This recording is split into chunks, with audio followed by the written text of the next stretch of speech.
Halo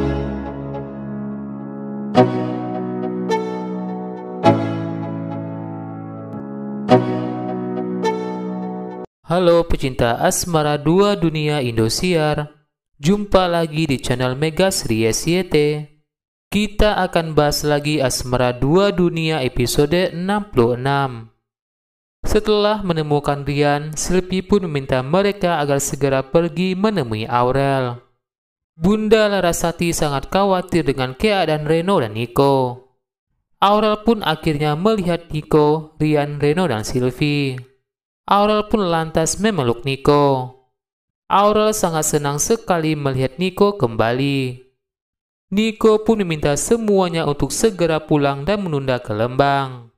Bunda beritahu Rian jika Cinta sudah berada di rumah dan ditolong oleh orang yang lewat. Pok Nur senang sekali melihat Rian telah kembali. Sylvie pun lantas berterima kasih kepada Reno karena sudah membantu mencari Nico dan Rian. Sylvie juga meminta maaf kepada Reno soal telah memeluk Ervan.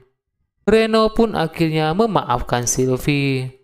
Melihat Sylvie dan Reno yang terlihat romantis, membuat Pok Nur merasa mereka se-sweet sekali. Rian bahkan ingin menonjok Pok Nur karena ingin mencium Rian. Sementara itu, Aurel juga berterima kasih kepada Nico karena sudah bertahan dan kembali. Nico pun juga berterima kasih kepada Aurel karena sudah mampu menjaga Cahaya. Nico juga berterima kasih kepada Bunda Larasati karena telah menjaga Aurel. Bunda pun merasa senang dipuji oleh Nico. Mereka pun akhirnya sampai di rumah Nico. Ketika mereka semua sedang haus, Sylvie pun bercanda akan beri minuman darah untuk mereka. Bunda Larasati pun masih penasaran sosok apa yang telah menyerang Rian dan Nico. Sementara itu, Aurel masih tidak percaya jika salah satu anggota berjubah hitam itu adalah Kirana. Namun Aurel takut memberitahu Nico karena pastinya Nico akan membunuh Kirana. Tiba-tiba ada wanita yang datang menjual kain kafan di rumah Nico.